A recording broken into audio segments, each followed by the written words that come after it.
She noticed him just past the split fence, one boot dragging, one arm tucked, jacket torn like it had been pulled off him mid-run. Dust followed him like a ghost. He didn't look up, not even when her porch door creaked. She stayed on the steps. Her hand hung loose beside her skirt. "Are you hungry?" she asked. No answer. She reached for the jar of water by the rocking chair. I walked it to the rail. "Hold it out." He stopped. "Didn't take it." "I ain't law," she said. "Ain't got a phone. The closest neighbor's 2 miles younger, and she's deaf in one ear." He looked at the jar, then past her, then back at the ground. "You got a name?" He shook his head, but not like no. More like the question hurt to hear. She nodded slowly. "You can sit for a while, long as you don't bleed on my floor." He blinked. That was all. "The bench is there," she said. "Shade doesn't last." He made it halfway before he dropped. Didn't fall hard. Just folded like his legs forgot. She stepped off the porch, watched, waited. "You gonna die?" "No." Voice like gravel. "Good. I just washed the sheets." He pulled himself upright, sat back on the bench. She handed him the jar. He drank like he hadn't in days. She watched his throat move, watched the dust streak his cheek where sweat ran under it. "How long since you ate?" He didn't answer. "You mute or just mean?" "Mean." She nodded.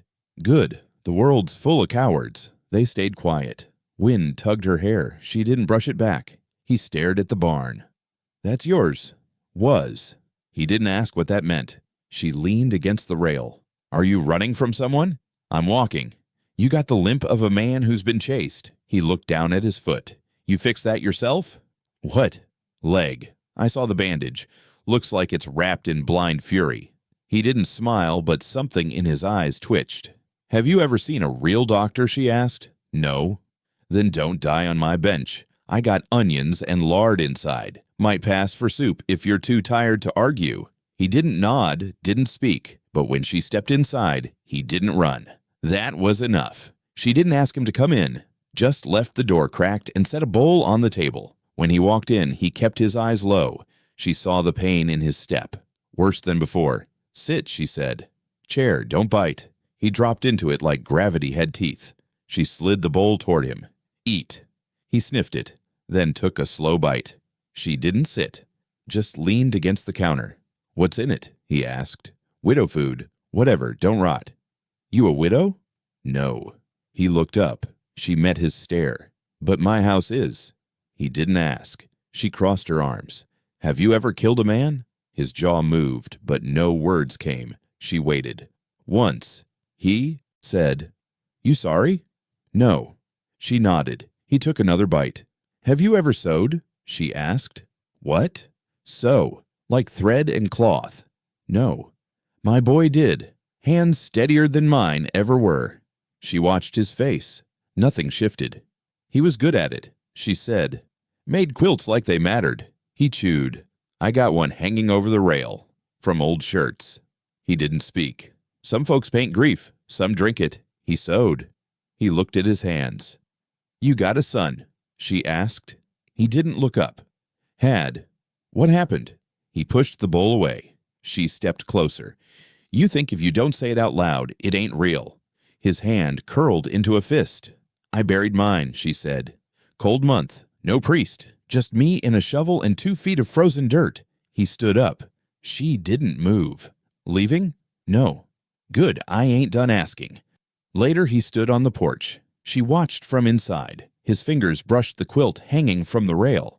"This is yours?" he asked. "My boy's." He nodded. "He stitched like this?" "Better." His voice was quieter now. "My son used to sew too. I told him it was foolish. He'd rather quilt than hunt." "Mine too." "I told him men don't stitch." She stepped out beside him. "What did he say to that?" "Didn't say anything. Just kept sewing." "Smart boy." He let the fabric go. "I burned his last one," he said. "Before I left." "You regret that?" He nodded. "Every day." They stood in silence. "You stay here tonight," she said. "Upstairs room. Door sticks. Don't break it." "I can sleep out here." "Number you limp. You ain't sleeping upright." He looked down. "You trust me?" he asked. "No," she said, "but I trust the cold to keep you still." That night, she sat alone in the kitchen, Candle low, spoon idle in her cup. She heard him above her, the boards creaking as he paced the room like he couldn't sit still. Her eyes drifted to the quilt still hanging outside. The wind tugged at it softly. She remembered her son's fingers, the quiet rhythm of thread pulling through cloth, his hum. He is calm. She closed her eyes, heard none of that in the man upstairs. Just wait, regret. Maybe he wasn't dangerous. Maybe he was just someone no one wanted back. She could understand that. She blew out the candle. Morning came with no birds, just wind and old boards groaning. He was on the porch again, staring down the road like something was coming. She brought him a jar of coffee. You gonna run again? No. Good. He took the jar. You remember your boy's name? She asked. He nodded. Say it. He hesitated. Then, Eli. She nodded. My boy's name was Eli, too. He looked at her, like he was trying to find a lie in her face. There's always more. Then one, she said. He held the jar tighter. You think God does that on purpose? He asked. What? Give two mothers the same son?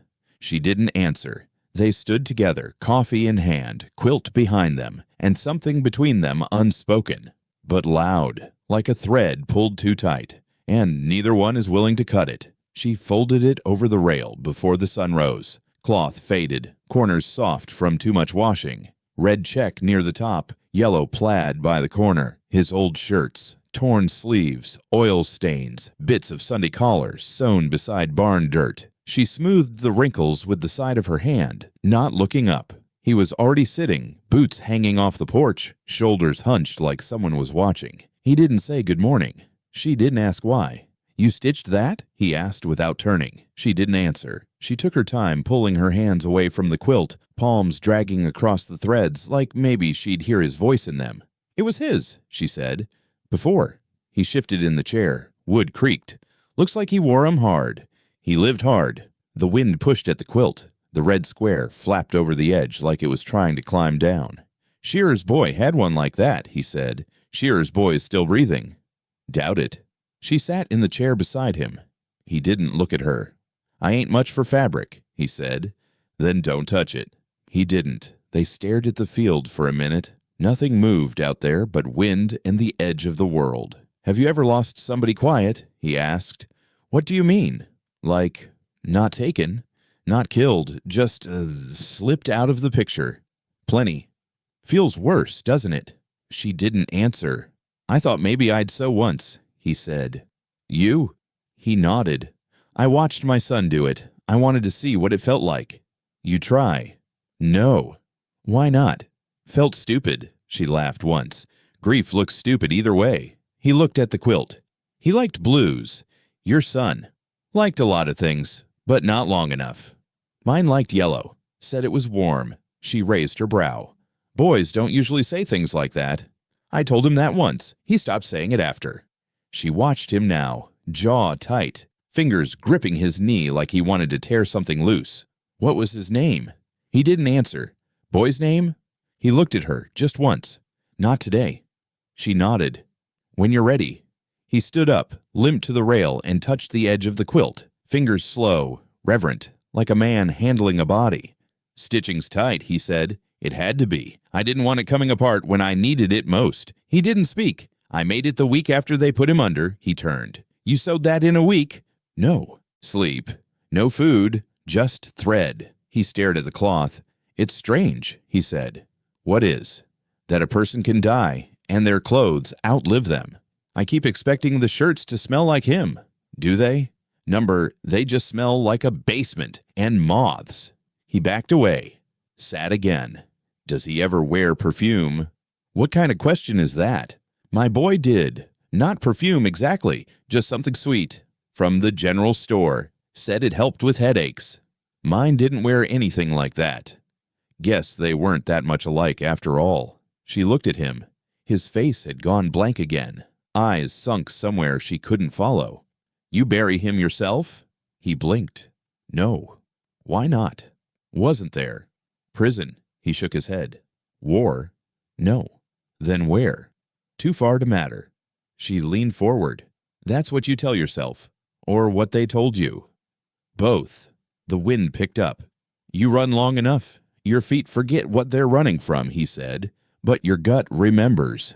Every day. He pointed his chin at the quilt. Does he ever cry when he sews? No. Mine did. Why? Thread would snap. He'd start over. I told him it didn't matter, but it did. To him. She closed her eyes. My boy once spent a week sewing a patch that no one could see, just to get the stitch straight. Drove me crazy. They were too soft for this world. No, she said. We were too hard. He didn't argue. She stood and walked to the edge of the porch, touched the quilt one more time. You want to stay another night? She asked. You want me to? No. Then I'll stay. That made her laugh, low and brief. You always talk in riddles. I talk like a man who doesn't want to be known. Too late. He looked up. You've already been seen, she said. Might as well stop hiding. His eyes shifted, like he was about to ask something, but didn't. Instead, he stood and walked to the far end of the porch, stared into the tree line. What are you looking for? She asked. Proof. Of what? That I'm not dead yet. You're not. I feel it, though. Me too. He turned to her again. You really stitched that in 1 week? Every hour. I don't sleep. He nodded once. I wish I had something to show for mine.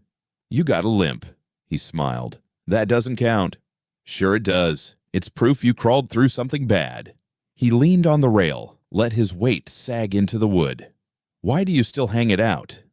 Because some mornings, I need to remember he was real.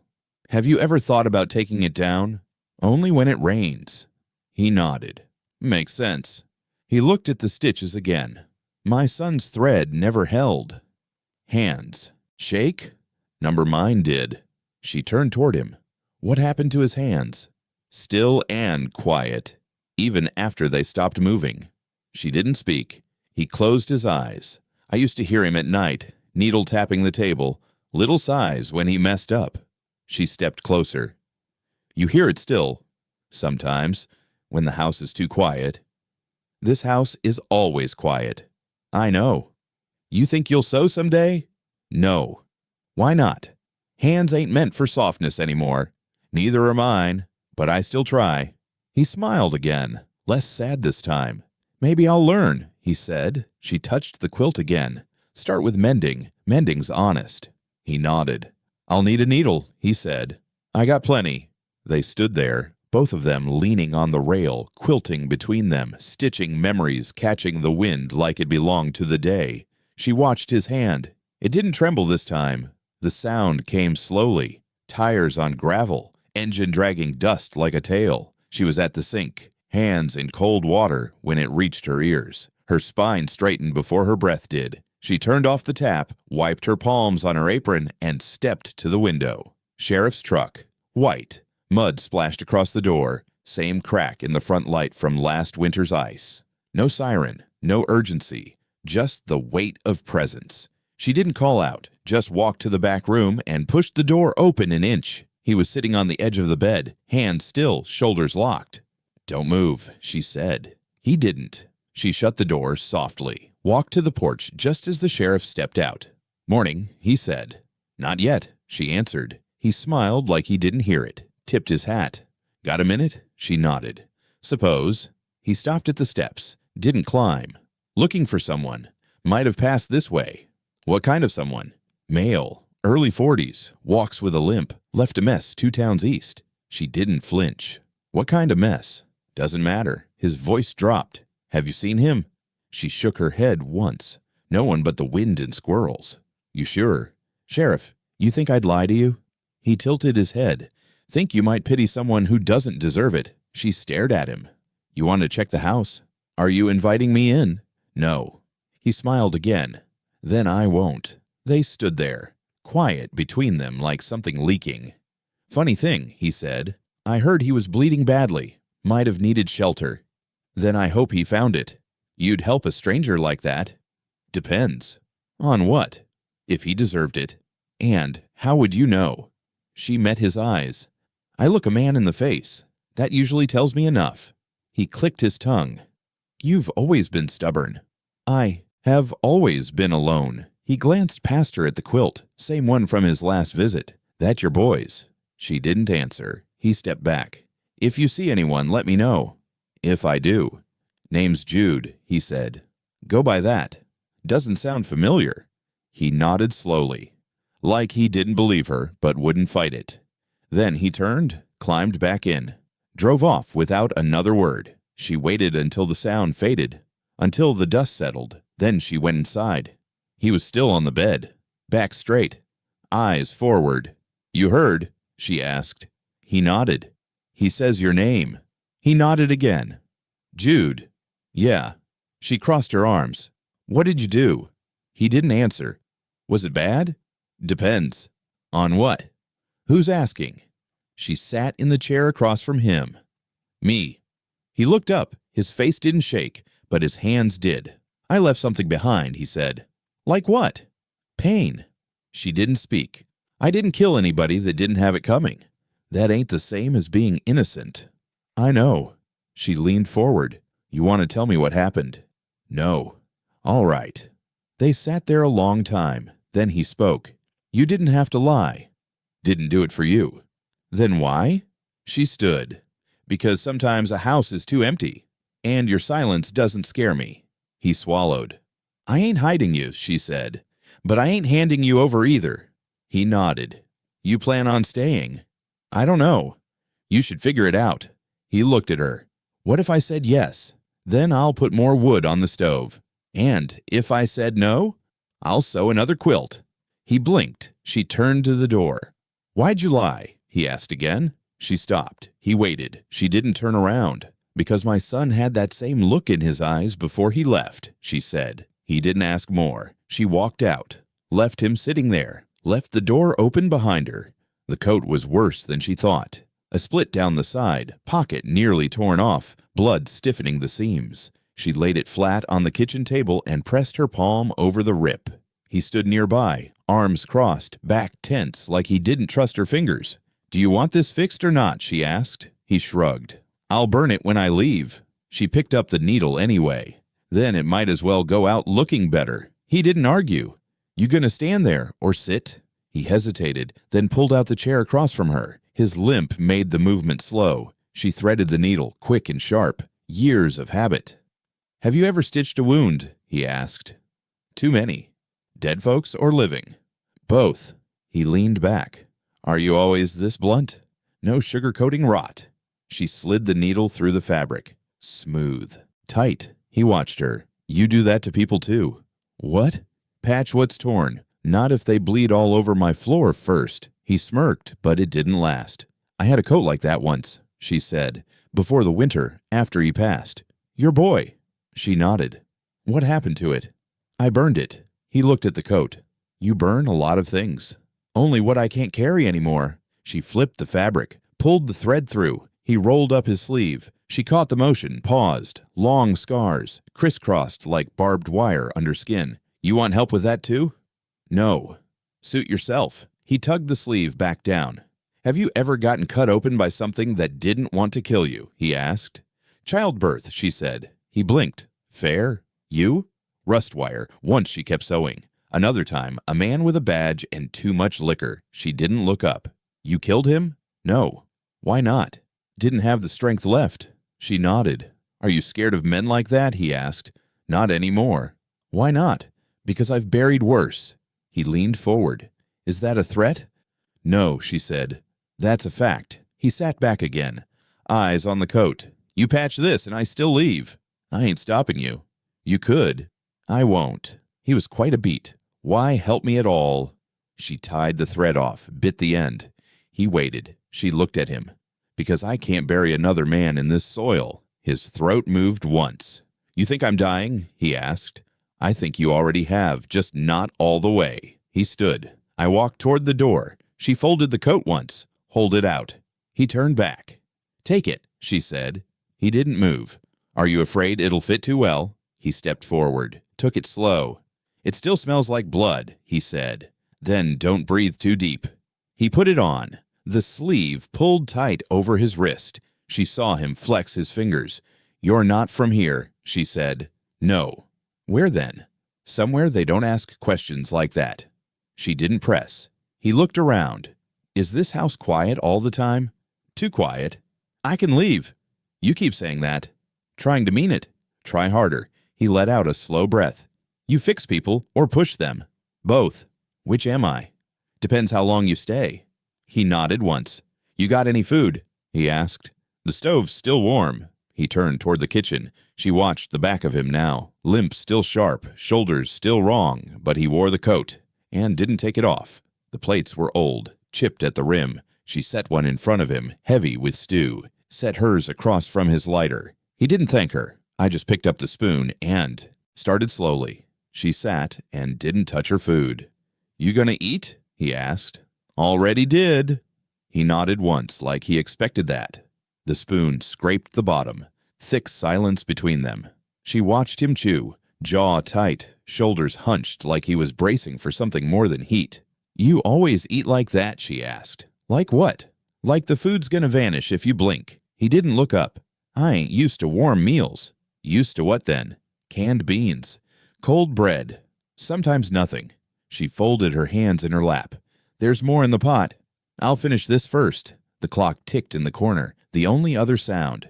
You know, he said, my son used to sew quilts just like that one on your rail. Her fingers twitched. He didn't notice. Started with rags, cut up jeans, old pillowcases. Said he liked how quiet it made him feel. She stared at him. He used to hum, just soft under his breath. When he stitched, she didn't speak. He took another bite, chewed slower. Didn't have a teacher, just figured it out. Said it gave him something to fix, since the rest of the world wasn't interested in being fixed. Her breath hitched. He paused. You all right? She stood, took his plate. I walked it to the sink. You don't like talking about your boy? He asked. She didn't turn. Not when someone else's boy sounds the same. He sat back. Funny, ain't it? Two different sons. Same habit. She ran water over the dish. Quilting ain't common among boys, he said. I know. He waited. You think maybe? No. You didn't let me finish. I don't need to. He stood now. You think I'm lying? I think you don't know what kind of wound you just poked open. He leaned against the wall. My boy's name was Eli. Her shoulders stiffened. He had a crooked tooth. Left side. Whistled when he laughed. She dried the plate with the towel. Her hands were shaking. He liked rain. Said it sounded like thread pulling through cloth. She turned. Stop. He held up his hands. I'm just telling you what's true. Too much of it's true. He looked around the kitchen. Maybe it means something. It means grief ain't original. He nodded. I can leave. You keep saying that. I mean it this time. She stepped closer. Then go. He didn't move. She stared at him. You scared? No. Then why are you still here? He opened his mouth. I closed it. She pointed at the door. You want out? There it is. He looked at the door. Then back at her. Don't think I can stand another night on the road, he said. She didn't soften. Then sleep, but don't talk. He nodded. She sat back down, pushed her own plate aside. He returned to the table. Quiet now, not eating. After a minute, he said, the last thing my son made was a quilt with a red square in the middle. She looked at the rail, the same square catching dusk light. He followed her gaze. Wasn't big, just a hand-sized patch. She whispered, mine too. He swallowed. He said it was a mark, like a signature. He said that to me too. They didn't look at each other. Do you believe in accidents? She asked. Not lately. She pushed her plate toward him. Still hungry? He pulled it closer. You sure? I ain't eating it. He started again, slower this time. Be more careful. Will I ever tell you what else he liked? He asked. No. Chickens. Used to sit with them like they were friends. She smiled, just a flicker. Mine too. You think they're the same boy? She stood. Number, I think we're the same kind of broken. He finished the last bite, set the fork down. I looked up at her. You want me to stop talking about him? She thought for a second. Number, just don't expect me to join in. Fair. She picked up the plate again. He watched her wash it. Watched the water swirl and the bubbles rise and pop. Thanks, he said. For what? The meal? She didn't answer. He turned toward the stairs. I walked slowly, one hand on the railing. Before he reached the top, she said, My Eli had a whistle too. When he laughed, he stopped, then kept going. She didn't say where they were going, just handed him a coat, stepped off the porch, and waited. He followed, limping behind her through brittle grass and sharp wind. The sun was low, bleeding against the tree line. The barn shrank behind them. The air smelled like dirt that never healed. "How far?" he asked. "Not far enough." They walked without speaking, his limp louder than their breath. Birds had gone quiet. Wind touched their backs but never led. She stopped beside a half-dead tree, its limbs twisted like it had listened too long. There, he saw it, a ring of stone sunk into the earth, cracked rope hook, no bucket, just a black hole in the middle of nowhere. "Old well?" he asked. She nodded. "Used to pull water. Now it doesn't pull anything." He stepped closer, looked down. Nothing but dark. She stayed back, arms crossed, jaw tight. He picked up a small stone, rubbed the dirt off with his thumb. "Have you ever dropped one in?" he asked. "No." He held it out over the hole. "Want to hear it hit?" "You won't." He let it fall. They listened. It never landed. "Told you." He sat on the edge of the stone ring, careful not to lean. "You burn things in it?" he asked. "Not in it, just near it. Wind takes the rest." "What things?" "You already know." He nodded. His boots were the last to go, she said. He looked at her. She didn't look back. "I tied the laces first, sat them straight. I watched them burn." He stayed quiet. They curled slowly, like his feet were still inside. "Why here?" She pointed at the well. "Because nobody ever comes here, not even God." He rubbed his knee. The ache was back. "Have you ever burned anything?" she asked. He shook his head. "Didn't have the guts." "You think it takes guts. I think it takes love. You don't know where to put it." She looked at him now, eyes colder than the wind. "Do you still love him?" "Every second." She sat across from him. Grass cracked under her weight. "I used to dream he'd come home," she said. "Even after I saw him cold. I know that dream. He'd walk through the door. Ask what's for supper. Like nothing had happened." He nodded. "I still see him sewing sometimes. At the table. Mine, too." They were quiet. He reached for another stone, let it roll between his fingers. "Wells don't bury things," he said. "They remember." She raised an eyebrow. "They hold everything," he said. "Sound, ash, prayers no one says out loud. You sound like a preacher. I buried one once. That's supposed to mean something. Means I learned not to trust men who smile too much." She smirked. He dropped the second stone. No echo. "Maybe it's full already," he said. "Maybe it's just deep." He looked around. "No one else knows this place. No one I care to mention." He stood, wincing. "You all right?" "Legs catching up with the rest of me." She stood too. "Then we'll go back soon." He hesitated. "Can I ask something?" "Depends." "You ever wish you burned yourself with the rest?" She didn't flinch. "Every day." He nodded. "Me too." They faced the well again. "I thought about jumping," she said. "Once." He looked at her. "But I figured he'd hate me for it." He waited. "I brought his quilt out here," she said, "right after I finished it. Thought you burned it." "Almost did." "What stopped you?" She looked at her hands. The needle was still threaded. He smiled, sad and sharp. "That sounds like something Eli would have said." They turned back toward the path. He walked slower now. "Are you cold?" she asked. "No." "You're shaking." He nodded. Still not cold. She didn't ask what he meant. Back near the barn, he stopped. I looked back. "You think the well forgets eventually?" "No." "Good." "Why?" "Because if I ever disappear, I want something to remember I was here." She touched his arm just once, brief. "It already does." She found him outside just after sunrise, sitting on the edge of the porch with his boot half unlaced, staring at the quilt like it had spoken. The morning air was thin, still holding on to cold. She held out a mug of coffee. He didn't reach for it. "You sleep?" "A little." "Dream?" "No." She sat beside him. The wood creaked but didn't splinter. "Do you ever get tired of looking at it?" he asked. "What?" "The quilt." "Sometimes." "Have you ever thought about putting it away?" "I think about everything." He reached into his coat, pulled something from the inside pocket. I held it like it was hot. "Have you ever seen one of these before?" She looked. It was metal, dull, and cracked, like something bent under the boot heel. A badge, broken clean down the middle. "Where'd you get that?" she asked. "Wore it." She didn't reach for it. "I was a deputy. Before things turned." She stood, slow. "You didn't say that before. Didn't seem like the kind of house where that would earn me supper." "You were under Sheriff Talon?" He nodded. Her face didn't change, but her hands balled up at her sides. "You worked for the man who got my boy killed." He didn't flinch. "Didn't say I was proud." She stepped back. "You were there?" "I was nearby." "You see it happen?" "No." "Then what do you know?" He looked down. "I know your boy got caught in the middle." "Middle of what?" "Something dirty." Her voice sharpened. "You gonna be more specific or just sit there bleeding guilt?"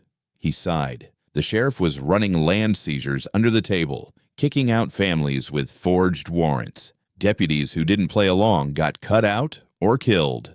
And my son. He brought papers into town, stitched into the lining of his quilt bag. He was trying to get them to a reporter. She froze. Sheriff caught wind. "Your boy never made it past the post office." She sat. Hard. The wind pushed her hair across her mouth. "I never knew that," she said. "I figured. You could have come." "I wanted to." "Then why didn't you?" "Because I ran, like a coward." She looked at the badge still in his hand. "Why keep it?" He turned it over in his palm. "Because some part of me still wants to fix it." "You can't." "I know." He slid the badge back into his coat. "I quit the day after," he said. "You think that earns you something?" "No." They sat quiet again. She spoke first. "What did you see in him?" "Courage." She nodded. "I used to worry it'd get him killed." "It did." She stood. "Come inside." "You still want me here?" "No," she said. "But I ain't done asking."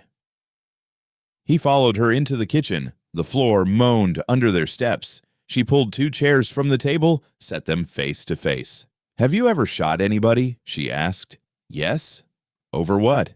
"Property lines, drunken threats. A girl went missing once." "You found her?" "Not whole." She didn't react. "Have you ever shot anybody who didn't?" "Deserve it?" He nodded. She waited. "He was just running. I didn't know why." "You shoot to kill." "I hit low. He bled out anyway." She tapped the table. "You regret that one?" "Every day." She leaned forward. "How long do you carry that badge?" 8 years. "How long do you keep it after you quit?" "Still got it." She nodded. "That's not weight. That's rot." "I know." She looked at his leg. "That limp. Sheriff do that to you?" "Not directly. His men did." "What for?" "For knowing too much." "Should have said more sooner." He nodded. "That's why I'm here." She narrowed her eyes. "You didn't know this was my house." "Number, but I remembered your boy's stitching. The red square. It showed up in the papers once. I kept it." She blinked. "You kept the quilt." "Just a picture." He reached into his pocket again, pulled out a folded, worn clipping. She took it with steady fingers. It was yellowed, creased, smudged with time. Her boy was in the corner holding the quilt against his chest. He wasn't smiling, but his eyes were bright. She touched the photo. "Where'd this come from?" "An old postmaster kept it. Said it haunted him." She folded it slowly. "You hang on to ghosts." "Some." "You think they forgive you?"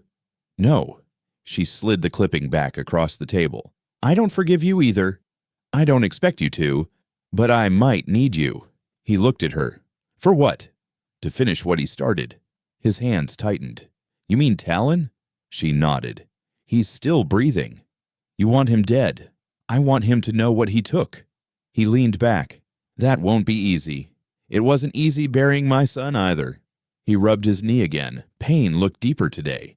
"You got a plan?" he asked. "No." "Just anger." "That's how all plans start." He exhaled slowly. "Are you sure you want to reopen this?" She stood. "It never closed." He looked around. "You still got the bag?" "What bag?" "The one your boy used to carry the papers." She walked to the cabinet, reached behind the flour tin, pulled out a canvas satchel, faded blue, torn at the strap, dropped it on the table. "It's still got the lining," she said. He opened it. Inside was a flap stitched shut with red thread. He touched the seam. "You want me to open it?" "No," she said. "I want to remember what it cost him."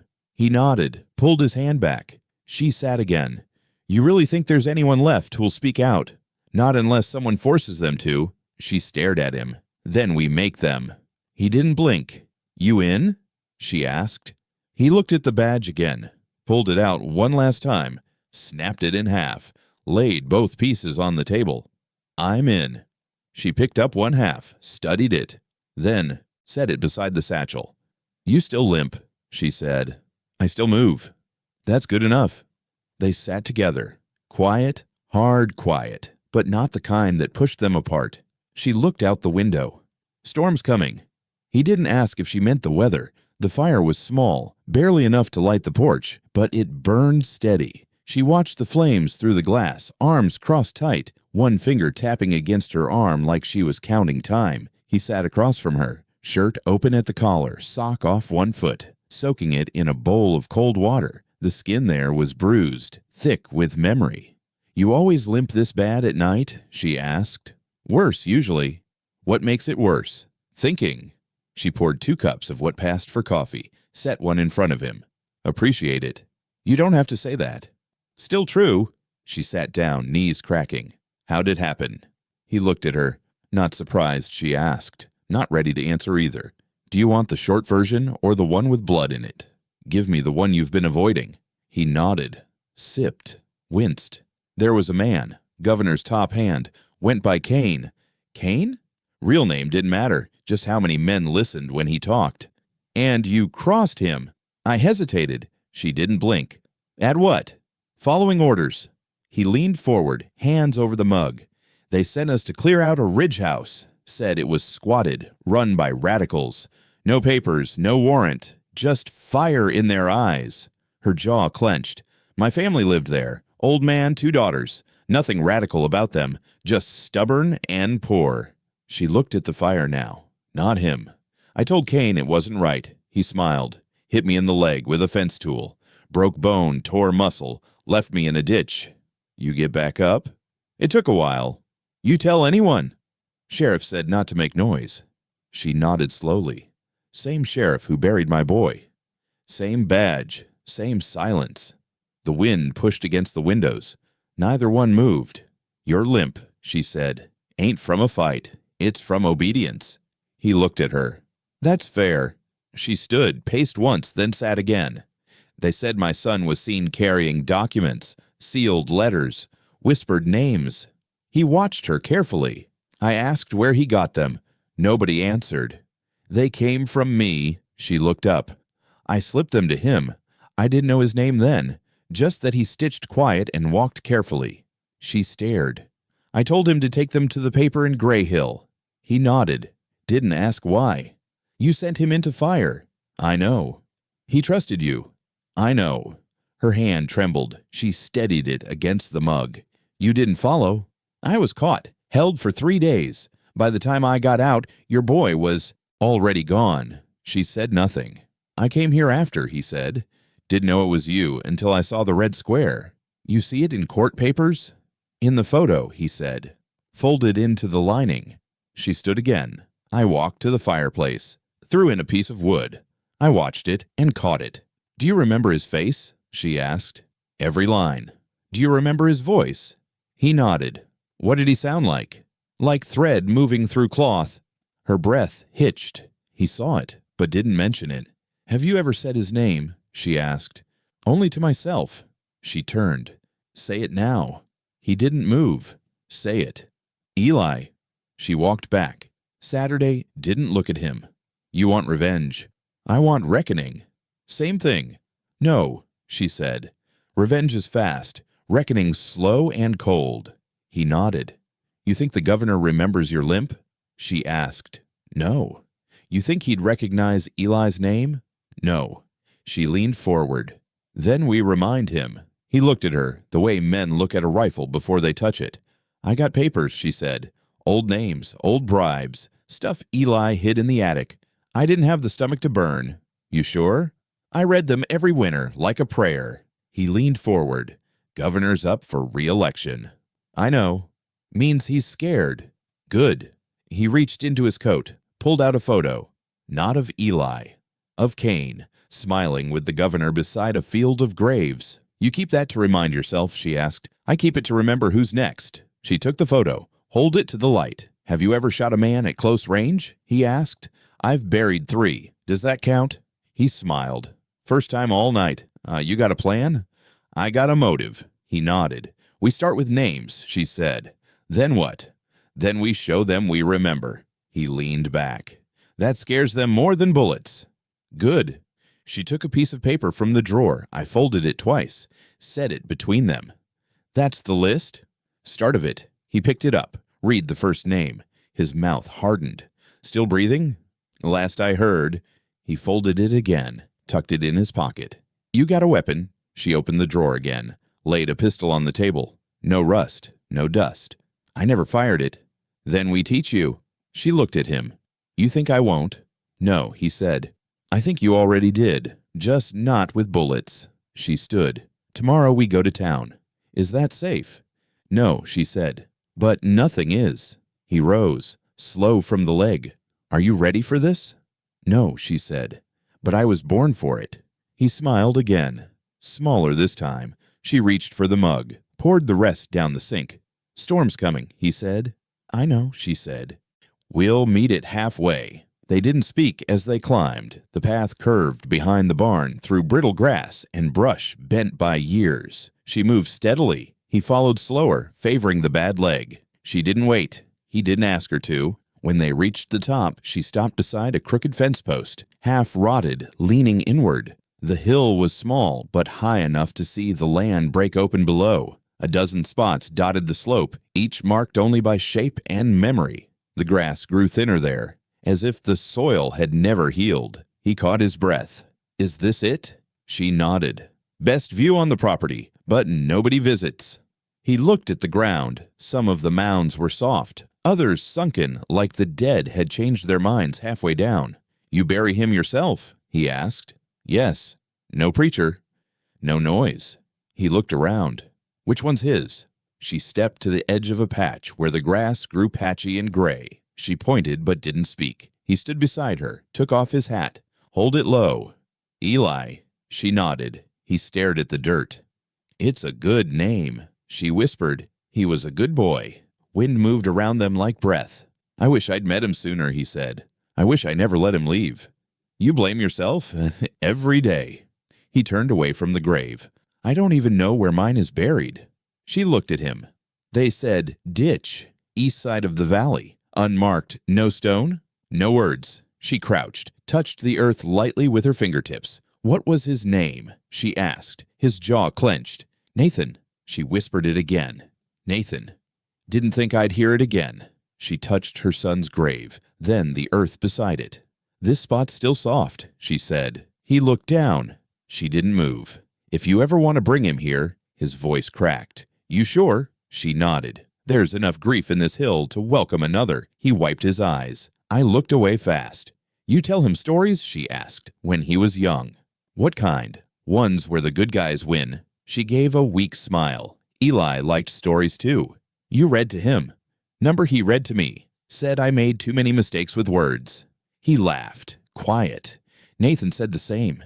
They stood in silence, 2 bodies held up by ghosts. She reached into her coat, pulled out something folded, laid it across the ground, a square of quilt, hand-stitched, red in the center. "I sewed this the day after we buried him," she said. "Carried it ever since." He stared. "That's the same red. Always is." "Can I touch it?" She nodded. He knelt slowly, ran his fingers across the cloth. Soft. He liked soft things, said the world had enough sharpness. He swallowed. "Nathan said that too." She whispered again. "Nathan." He closed his eyes. "You think they'd have gotten along?" "I think they'd have made something better than us." He pressed his hand against the dirt. "I don't have anything of his left." "You do now." She nodded to the patch of earth beside Eli's. "You put his name here. It counts." He stood. "I don't have words." "You don't need any." They looked out over the valley. "I thought about planting something here once," she said. "What stopped you?" "Roots don't belong where names are missing." He nodded. "I'd still like to bring him here. When you're ready." They started back down. At the bottom of the hill, he paused. "You think they forgive us?" She didn't answer. He turned to her. Do you? She met his eyes. I don't know yet. That's fair.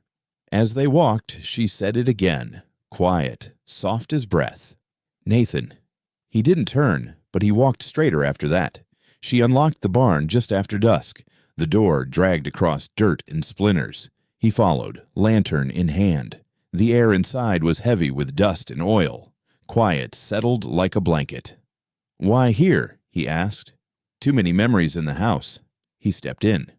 You keep animals? Not anymore. She led him toward the back. Wooden shelves stacked with folded quilts lined the walls. Neat, careful, some wrapped in plastic, others tied with twine. You made all these? One for every year since. He touched the edge of the topmost. Since Eli. Since silence. He knelt, ran his hand across a dark one with navy edges. Have you ever sold them? No. Why not? They're not for warmth. He looked up. What are they for then? She didn't answer. He pulled one from the stack. Hold it up. Deep red. Black thread weaving across like veins. In the center, a stitched shape, angular, star-shaped. He froze. This is a badge. She looked at it. I know. You stitched a sheriff's star. Yes. He turned it in his hands. Why? She stared at the quilt, voice low. Because grief needs a target. He folded it slowly. Have you ever shown this to him? Number, but I thought about it. You sew like you mean it. I do. He set it aside. How many like that? Enough. He looked at the other shelves, counted with his eyes. You blame them? He asked. Yes. All of them? Every last one. He sat on a crate. I used to wear one. I remember. He glanced at the quilt again. You sew your rage? I can't carry it any other way. He nodded. That's fair. She moved past him, opened a trunk near the wall. Inside, more quilts. Thinner. Simpler. These are the ones he made, she said. He stepped close. Eli? Yes. She pulled one out, white with uneven blue lines. The stitches were jagged in places, soft in others. First one he ever finished. He took it. Does he ever show you how? He tried. I didn't listen. Why not? Didn't think it'd matter. He looked down at the lines. It mattered. I know that now. They stood over the trunk. The light flickered from the lantern. Do you burn any? He asked. No. Ever think about it? Every day. What stops you? Because ash can't hurt. He nodded. Have you ever worn a uniform? She asked. Number just left it behind. You regret that? Some days. What's it like? She asked. Being the one who survived. He rubbed his leg. Feels like theft. She set the quilt back down. I feel that too. He pointed at another folded one. What's that one? She handed it to him. Yellow and brown. No patterns. Just fabric and silence. That's from the day after, she said. In the morning, I couldn't get out of bed. He nodded. Looks heavy. It is. He set it down. This place smells like time. She smiled. It should. Nothing new's been made here in years. They stood still. Quiet. The barn didn't creak. Even the air held its breath. He stepped closer to the sheriff's star quilt. You want to destroy it? She looked at it. Not yet. Why not? I need it to remember. What? That there's still something to finish. He folded it neatly, set it back. You think sewing it helped? No, she said. But it kept me from burning the whole town down. He smiled, broken. I know that feeling. The lantern dimmed. She checked it. Running low. We should go. She nodded. As they turned toward the door, he said, This barn, it's more honest than the church. She looked back. It's where the truth lives. The wagon creaked as it rolled out past the last fence post. The wheels caught in soft patches, pulled hard through dried ruts. She sat up front, reins loose but steady. He rode beside her, shotgun resting across his knees. How long is the town? He asked. 2 miles, maybe less. Feels longer. It always does when there's trouble waiting. He shifted. The limp made even sitting look painful. Are you sure you're ready for this? She asked. No. Good. I don't trust people who are. He looked straight ahead. You always drive alone? Used to. Why bring me now? Because dead men don't testify. Are you planning to testify? But I want them to see I ain't hiding. He smirked. That's bold. She didn't look at him. Bold's just what grief turns into when it gets tired. The sun was low behind them, slicing through branches like a blade. The trees thinned. The road widened. You know the sheriff's still got men? He said. I know who they are. They're dangerous. So am I. He looked at her. You say that like it's new. It is. I was soft once. What changed? You showed up with your limp and your guilt, and reminded me I still had blood left to burn. He went quiet. She snapped the reins. The horse picked up. You think this'll work? He asked. No. You think we'll live? Maybe. Are you always this calm going into a fight? But I'm too old to pretend I'm scared. He tapped the shotgun. You want this? You know how to use it better than I do. He handed it over anyway. She cradled it across her lap. Are you still mad at me? He asked. Yes. Is that going to change? No. Fair. They passed a sign leaning crooked in the dirt, faded letters half rotted. Used to say, welcome, she muttered. Don't anymore. Neither do the people. He glanced back at the trail. Think they'll block us? They won't expect me. They'll expect me. They won't know what to do with us together. He looked down. Women always pay higher. Not this time. You sure? I'll stand beside you. You'll get hurt. I already have. He let out a breath. If this goes sideways, it won't. But if it does, I said it won't. He leaned back. You always cut people off mid-sentence? Only when they're talking about fear. He gave a short laugh. Do you believe in justice? He asked. No. Then why go? Because I believe in memory.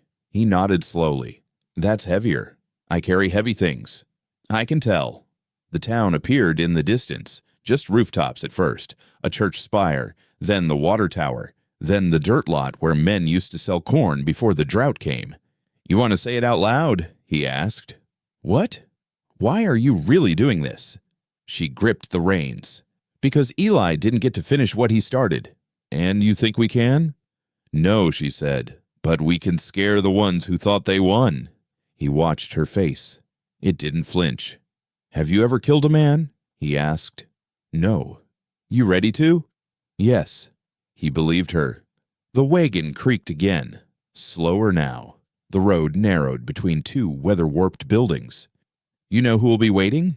He asked. Sheriff, Kane, maybe others. They'll be armed. So are we. You sure you want this on your hands? I already have their blood on my land.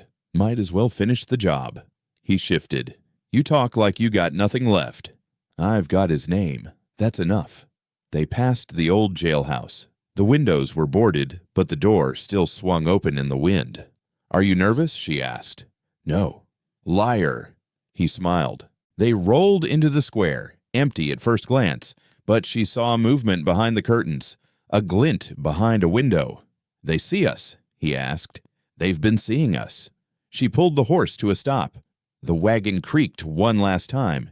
He looked at her. You want to wait. I want them to come out and look me in the eye. He climbed down. She stayed seated, held the shotgun loose, but ready. Are you sure about this? He asked again. I'm sure. I'm not walking away. Then neither am I. He walked ahead, slow but straight. She followed. The door to the sheriff's office opened. Two figures stepped out. She raised the shotgun but didn't aim yet. He kept walking. She said it one more time. Quiet, sharp. Not this time. The square looked empty, but she felt the eyes. Windows cracked, doors half opened. The town is still too. Dust in the air like breaths held too long. The wagon sat behind them, quilts piled in back like folded graves. He stood beside her, jaw locked. She held the shotgun down, but her grip was iron. You see them? She asked. Yeah. Where? Clock tower, 2 windows left. And behind the feed store. Are they armed? Same as always. The sheriff stepped out first. Hat too clean, boots too loud. He moved like a man who thought fear still worked. Well, look what the wind dragged back, the sheriff said. She didn't answer. You brought her? He asked Jude. Bold. Jude didn't speak. The sheriff stepped closer. You know this is suicide. No, she said. This is a memory. He tilted his head. Still sewing lies into fabric?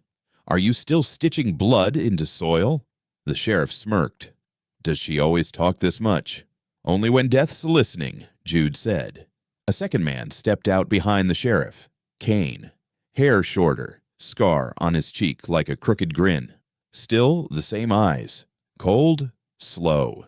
Well, Kane said. Thought you'd limp farther than this. I limped home, Jude replied. Kane laughed. You have no home. She raised the gun slightly. Kane looked at her. You think that's enough? I think it's mine. He whistled low.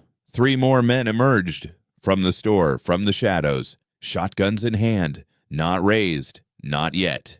Jude stepped forward. You kill me, that's one thing, but she's not part of this. I think she is, the sheriff said, aiding a fugitive, threatening lawmen. You ain't the law, she said. He smiled. The paper says I am. You forged that paper, just like the others. Kane circled left. You came here to speak or bleed? I came to end something, she said. Kane nodded at one of the men. The man raised his gun. Before he could aim, a shot cracked, sharp, fast. Wood splintered behind them. The quilt at the back of the wagon tore open, colors spilling like guts. Squares fluttered into the dirt. Move, and you're next, Kane said. She didn't flinch, picked up the shotgun fully. Hold it properly now. You want blood? She said. Come earn it. The sheriff raised a hand. You fire that, it's war. It already was, Jude said. Put the gun down, Kane said. No. Last warning. You already gave that. Another shot rang out, missed wide. Jude stepped forward, took one to the shoulder, staggered. She didn't scream, didn't shake, just raised the barrel and fired. One man fell, shotgun spun, dust jumped, the town held still. Kane ducked behind the wagon, fired back. She dropped low, loaded again. Jude crawled to the post, blood soaking through. You all right? She asked. Just hit, not dead. The sheriff shouted, You're outgunned. She fired again. Missed. On purpose. That was a warning, she yelled. Kane leaned out. You never were good with aim. She said, I wasn't aiming for you. Yet. 2 more men flanked wide. She turned, pulled the trigger, click. Jude tossed a shell from his coat. She caught it, reloaded fast. They advanced. She waited. Steady. 1 more shot. Another man dropped, screamed into dirt. Kane shouted, Fall back. No, the sheriff said. We finished this. She stood. Then finish it. Kane stood too, eyes locked on hers. You want to die like him? He asked. I want you to remember his name. Kane laughed. You think this matters? It always mattered. Jude pushed up from the post, blood down his sleeve. She saw him wobble. Stay down, she said.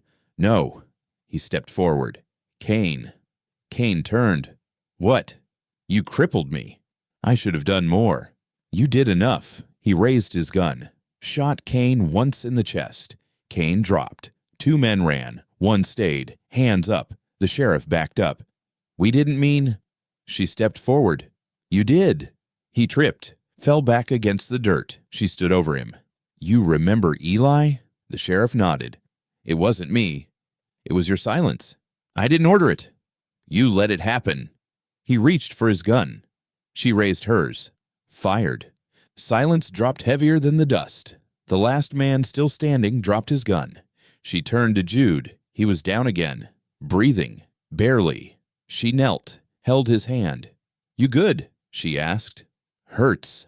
I know. He looked past her. The quilts? She turned. Fabric scattered across the dirt, torn, bloody, wind lifting corners like flags. They're still here, she said. He smiled, weak. That one with the star? Gone. Good. People peeked from windows. Quiet. Waiting. She stood. Faced the town. This is done, she said. No one replied, but no one shot either. She walked back to Jude, sat in the dust beside him. The quilts moved with the wind, like they were breathing. His smoke had settled low, clinging to the dirt like fog. The last body had stopped twitching. No more shouting, no more footsteps. Just the hush that came after men did something final. She knelt beside him, her knees grinding into the grit. His breath was short, chest lifting in stutters. His coat was soaked through. Blood pooled beneath his back, soaking slow into the earth. "Are you still with me?" she asked. His lips moved, but nothing came out. She leaned in. "Don't you go." He gave a sound.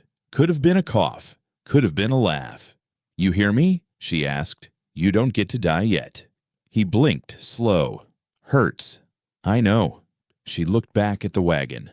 Torn quilts flapping in the breeze. Her hands shook as she stood, walking to the pile. She pulled one out, blue and cream, stitched corners, faded red square at the center. She brought it back, draped it over him gently. He exhaled through his teeth. "Warm." "It's his," she said. His eyes fluttered. "Eli." She nodded. "All his shirts, sewn the way he used to." He ran his hand across the fabric. Slow, like he was reading it with his skin. "I remember this thread," he said. "Red. Always red." She sat beside him. "You're bleeding fast." He didn't look at the wound. "Can't feel my leg." "You won't have to." He smiled. "You mad?" "Always." "At me." "Number not now." He turned his head. "You carry this much weight all the time?" "Only when someone's dying on me." He looked up at the sky. "Bright." "You're losing blood." "I know." She reached for his hand. He let her take it. "You scared?" she asked. "No." "You should be." "Don't get the energy." She gripped his fingers tighter. "You remember what you said the first night?" "No." "You said your son used to sew." He smiled again, smaller. "He did." She looked down at the quilt. He followed her eyes. "My son used to sew like that too." She froze. He whispered, "You hear me?" Tears hit her cheeks before she felt them. She nodded. "I hear you." He touched the red square. He made one just like it, right in the center. Her throat closed. "I told him it was foolish," he said. "He never listened." "That's how you know they're good." He coughed, soft and dry. "I kept a scrap. After. I carried it for years. Couldn't throw it." She leaned closer. "Say his name." He closed his eyes. "Say it." "Nathan." She nodded. "He's with Eli now." He smiled. "You want to go?" she asked. He didn't answer. "You want to stay?" Still nothing. She touched his cheek. It was cooling. "Jude." He blinked once. "Barely." "You came home." He looked at her. "You carried it all the way here," she said. His lips parted. She leaned in. He whispered, "Eli." Then nothing.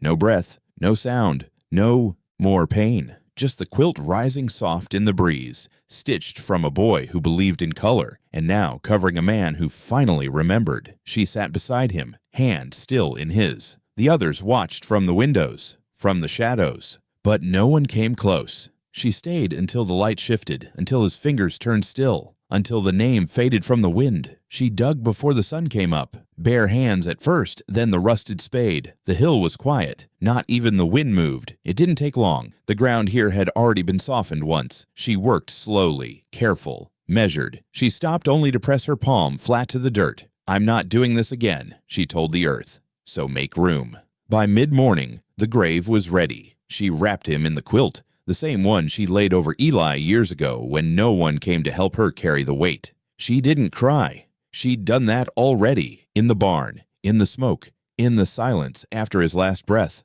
Now it was for doing. She laid him in, arms crossed, eyes closed, the edge of the red square touching his chest. "You can rest now," she said. "But don't forget. You don't forget." She threw the first scoop, then the second. "You came back. That counts for something." Another scoop. "I told you not to die, but you always did what you wanted."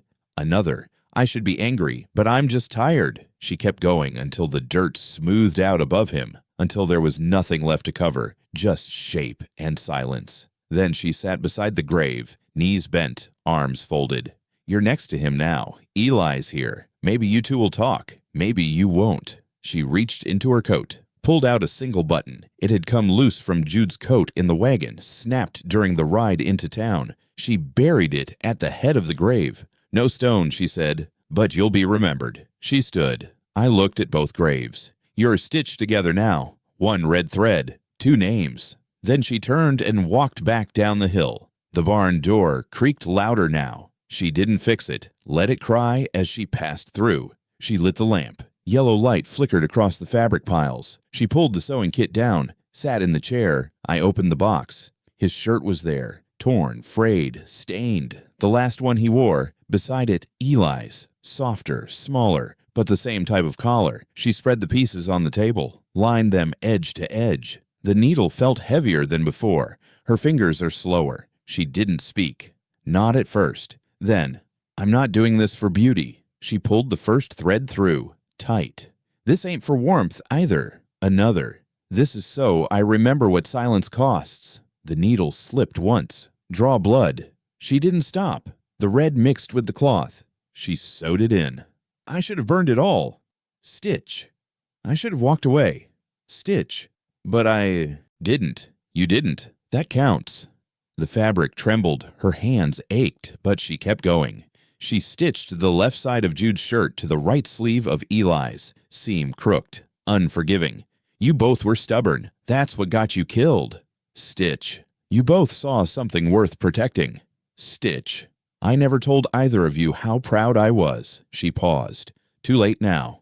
But she kept sewing. The lamp flickered, oil low. She pulled the red square from the old basket, the last one Eli ever finished. She'd kept it for years, too scared to touch it. Now she sewed it dead center. The thread shook in her hand. She missed once, twice. Then I found it. Last time, she whispered. The room was quiet. No wind, no voice, just her breathing.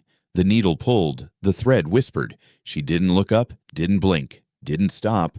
The quilt grew in her lap, stitch by stitch, grief by grief. She worked past midnight, past the pain in her fingers, and when she finished, she folded it in thirds, tied it with twine, held it to her chest, didn't speak, didn't move, just sat in the stillness, the last stitch done.